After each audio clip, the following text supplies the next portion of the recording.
Não tem opção. Você está ganhando seus lugares, fazer silêncio, olhar para frente. Vamos, bora, senta. Agora é quem?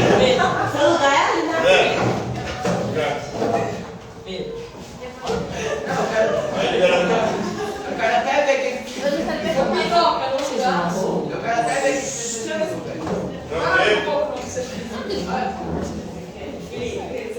Ele fica falando.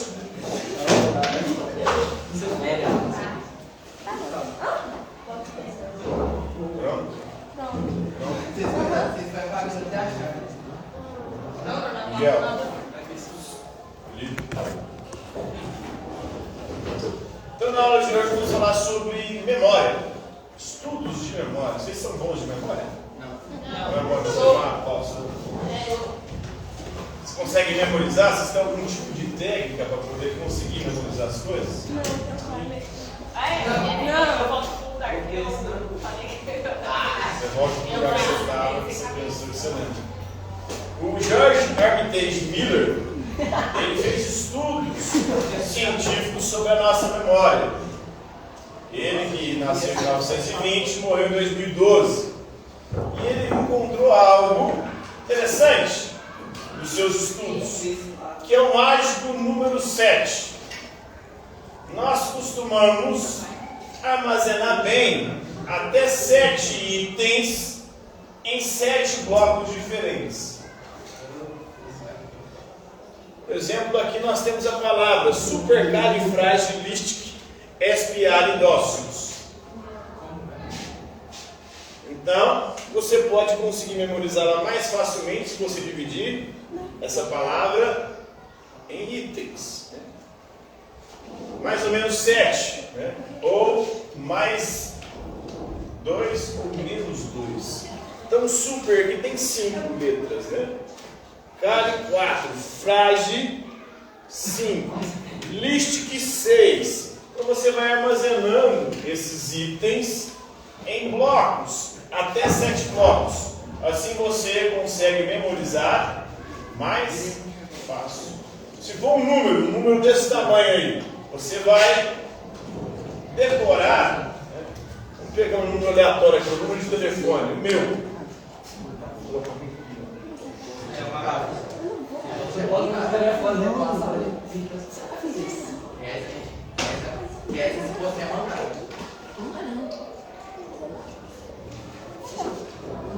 Então, um número aleatório aí. Você vai fazer o quê? Armazenar isso em blocos de 7. Pode ser de 5 até 7, pode chegar até 9. Os estudos mais recentes dizem que é melhor a gente aplicar isso em blocos de 4, 7 às vezes. Então, esse seria um número mágico segundo George Armitage Miller. Vou pegar aqui, né? 4. Oi? Você vai formar 3 blocos, oi? Já adicionou aí? Então aqui você vai formando os blocos para poder memorizar mais fácil. Então você formando esses blocos, você consegue armazenar de forma mais tranquila.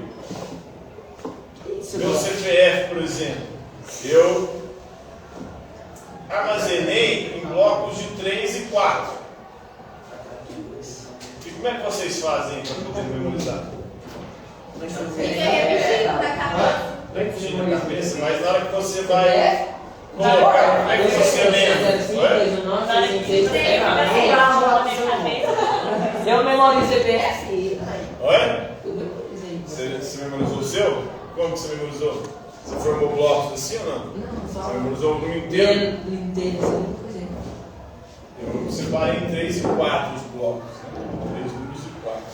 Então, antes de ser armazenado pela memória de longo prazo, na verdade a nossa memória ela tem a memória de curto e de longo prazo. A memória de curto prazo é essa memória que a gente usa todo dia. A gente guarda, né, mas que aquilo não fica armazenado ao longo do tempo. É algo que você guarda, mas para ser usado de forma mais imediata. E geralmente você esquece. E o problema, por exemplo, vocês enquanto alunos, é justamente isso. Muitas coisas que vocês aprendem aqui na aula, ou nas aulas, fica só na memória de curto prazo. Por que que não vai para a memória de longo prazo, essas memórias? Porque não usa? Você não usa mais. Você não pratica, você não tem acesso, você não faz atividade. E aí aquilo não vai para a sua memória de longo prazo, fica só na de curto. E a de curto, no prazo de um dia, você já esqueceu. Por quê? Porque o seu cérebro entende que aquela formação ela é inútil. Se o cérebro entender que ela é inútil, o que ele vai fazer? Descartá-la. Esquecê-la. Se é importante, você armazena e consegue lembrar no longo prazo. Então, antes de ser armazenada pela memória de longo prazo, a informação é processada pela memória de trabalho. A memória de trabalho tem uma capacidade limitada. Aí ele chega a esse número, cerca de 7 mais ou menos 2. Pode ser 7, pode ser 5, né? Pode ser 9. Os estudos mais recentes falam em 4. 4 é melhor para você conseguir armazenar e formar os blocos aí para você conseguir memorizar melhor, de elementos. Né? Se pedaços isolados de informação são organizados em blocos, padrões com significado, é mais fácil armazená-los. Então a memória de trabalho pode então armazenar até 7, mais ou menos 2, desses blocos maiores de informação. Então a persistência com que o número 7 aí perseguia ele, tipo algo, ele acabou entendendo que o número 7, que é um número da perfeição, um número muito usado pelas religiões, por exemplo. Tem os 7 pecados capitais, tem perdoar, Jesus vai falar 70 vezes 7, né?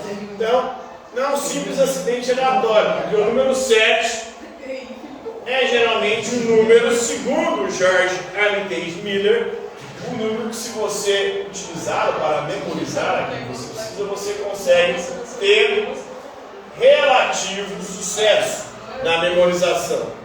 Então, uma experiência sobre o limiar de atenção apresentava aos participantes padrões aleatórios de pontos. Ele foi fazendo pesquisas científicas, né?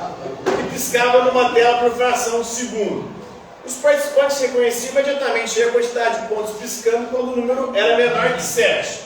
Então você consegue lembrar bem quando o número de elementos é menor que 7. Se é maior que 7, você já passa a ter dificuldade de armazenamento. Por isso, você precisa decorar um número com mais de 7 números, divida ele em blocos, porque assim você consegue memorizar melhor.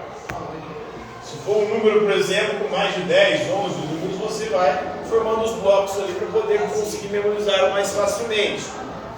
Segundo a teoria da formação de blocos do Miller, ao construir ou quebrar longas sequências de números ou de letras e agrupá-los em blocos menores, de 4 a 7 elementos, fica mais fácil de você memorizar. Aumentamos aí a quantidade de informação que podemos armazenar na nossa memória de trabalho. E aí, depois da nossa memória de trabalho, você armazenando, ela pode ir para a sua memória de longo prazo e você vai lembrar com mais facilidade. Então, esse é um pouquinho dos estudos da memória do George Armitage Miller. Nós vamos ver, pessoal? Não? Essa palavra no último que existe mesmo. Essa aqui é a palavra dos estudos dele, porque ele fala em inglês, né? Não é em português. É uma palavra de inglês, mas ele usou ela para poder mostrar como que a gente pode conseguir memorizar melhor. Então, supercalifragilisticexpialidocious. Talvez seja uma das maiores palavras aí da língua.